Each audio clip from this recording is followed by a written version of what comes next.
Hi and welcome to another Watch Geek video. Today, we take a look at a new model from Spinnaker, one I called my favorite Spinnaker even before I opened the box.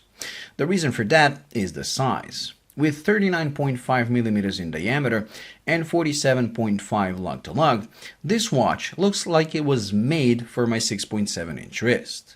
And since I complain about watches being too big all the time, it would really be mean of me not to welcome this model, as it's basically an answer to my prayers and pleas.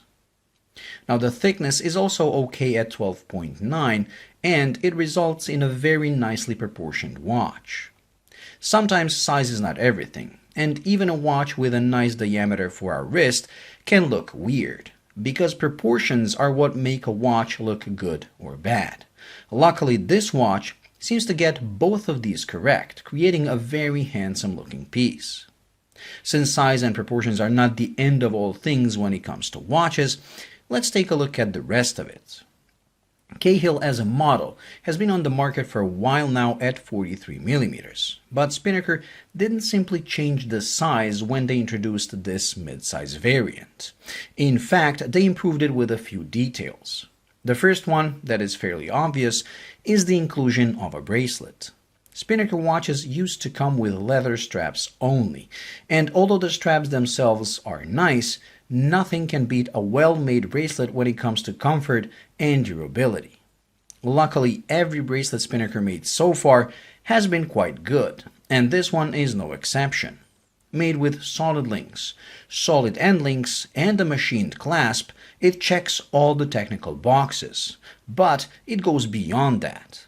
The all-brushed finish makes it handle scratches well, while the H-link design, somewhat similar to Zinn watches, really conforms to the wrist nicely and combined with a slight taper creates one of the most comfortable bracelets I have tried.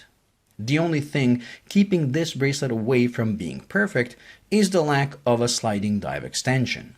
The clasp does have a simple fold-out dive extension, but those can be used just for diving, while a ratcheting or sliding one can be used in everyday life to get a perfect fit every time your wrist expands or contracts from temperature changes. The second detail making this version better than the full-size Cahill is the inclusion of an AR-coated sapphire crystal, while the full-size model comes with a mineral.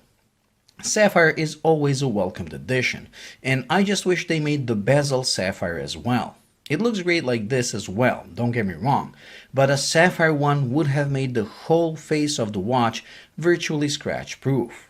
Speaking of the mineral bezel, it comes with 120 nice clicks, and is pretty easy to grip, despite not giving that impression at first glance. The polished teeth are small, but equally cut from the bottom and top, meeting exactly in the middle, and forming a pretty sharp surface that gives you the necessary grip. I like it as it gives a vintage vibe while not sacrificing functionality. The bezel teeth and these lug bevels are the only polished parts of the watch, with the rest having a brushed finish to match the bracelet.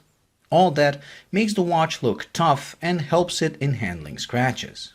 The polished sections stop things from getting too boring, while the engraved Spinnaker branding on the sides might be too much for some. Whether you're a fan of it or not, like me, you can't argue with the fact application is done pretty well. Then we move on to the dial and hands, and this is where things kinda let me down. First, the hands.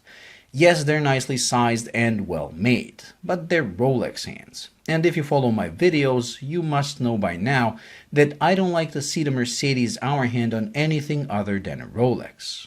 I especially don't understand why Spinnaker uses these, when they have their own original hour hand they use on Bradner and some other models. The markers are also clearly a copy of the ones on the Rolex, but that is something that doesn't bother me as much. The proportions of the hands and markers are a bit on the large side, and that is something I actually like. I don't know if it shows in the video, but they give me a feeling of the new 42mm Explorer 2 from Rolex. They're just kinda chunky for the dial. Because of the increased overall size, the loom performance is quite good, with even the bezel being loomed. The loom shot also reveals one more detail I like about the bezel, and it's the fact dots are used instead of hashes as markers. It creates a homogeneous design that matches both the hour markers and the hands, with circles being the main theme. The dial itself is a standard textured dial that has become almost a default for all Spinnaker watches. It is nice, but I would like to see them offer some regular finishes on dials as well, like sunburst, gloss, or just regular matte. The one thing I noticed on this is that the printing is slightly off, something not usually seen on their watches, as their build quality is usually very good for the price. Speaking of the price, this model will cost $350, which, as usual with my coupon code, drops to $280. For that money, you get a 150-meter water-resistant sports watch with a sapphire crystal, a nice mineral bezel, and a Miyota 8215 automatic movement. If it came with a leather strap, I would have questioned the value of the package. But, considering how comfortable and well-made the bracelet is, I think the price is fair. The value would be even better if they included a Seiko NH35 movement instead, as that would have added hacking. But that will be a deal breaker for some people only.